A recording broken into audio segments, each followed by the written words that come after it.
Lee Strobel earned a Master of Studies in Law degree from Yale Law School and is the former legal editor of the Chicago Tribune. He is the best-selling author of several books that explore the evidence for the Christian faith. The challenges to Darwinian theory have led more than 600 scientists with PhDs from major universities throughout the world to sign a document titled A Scientific Descent from Darwinism. It reads in part, "We are skeptical of the claims for the ability of random mutation and natural selection to account for the complexity of life.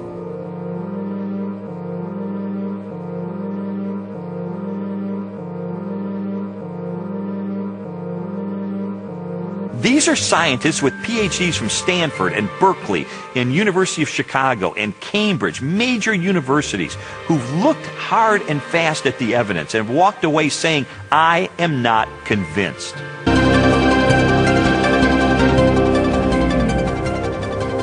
How did the universe begin? What is its source? Ancient Greek materialism, at the time of Plato and Aristotle, up through 19th century idealism, the prevailing view was that the universe is eternal, that the universe never began to exist, that the universe as a whole is, as it were, a static, timeless entity. This belief in an eternal, unchanging universe, for centuries a pillar of Western cosmology, was unexpectedly challenged in 1915 by Albert Einstein's general theory. Hubble studied light from distant galaxies. Hubble determined that galaxies beyond our Milky Way were moving away from us at a speed proportional to their distance from the Earth. The more distant the galaxy, the faster it is receding. Hubble's landmark discovery led most astronomers and physicists, including Albert Einstein, to a similar conclusion. If the universe is continually expanding, then at earlier points in its history, it must have been smaller,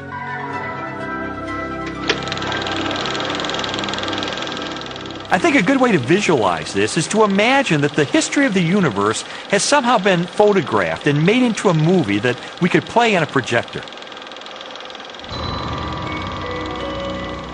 As the projector runs forward, we watch the universe as it continually expands. But if the projector were to be stopped and were switched into reverse to make the movie run backward, then instead of watching the galaxies move farther and farther apart from each other, we'd see them draw closer and closer together. As you trace this expansion back in time, finally the entire known universe is contracted down, which marked the beginning of the universe.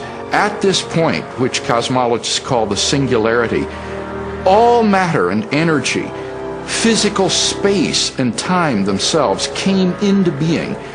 This literally represents the origin of the universe from nothing.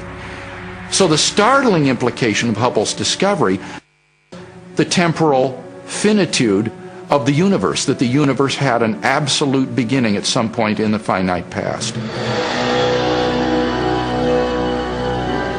During the second half of the 20th century, other discoveries also pointed to a universe with a beginning. These images of the cosmic microwave background radiation document what most scientists now believe is the remnant heat generated during. Today, the vast majority of even the most skeptical astronomers and cosmologists believe that the universe had a beginning. This belief isn't based on some theological doctrine. It's based on scientific evidence. And I think if we follow the evidence wherever it points clearly and powerfully and persuasively in the direction of a creator.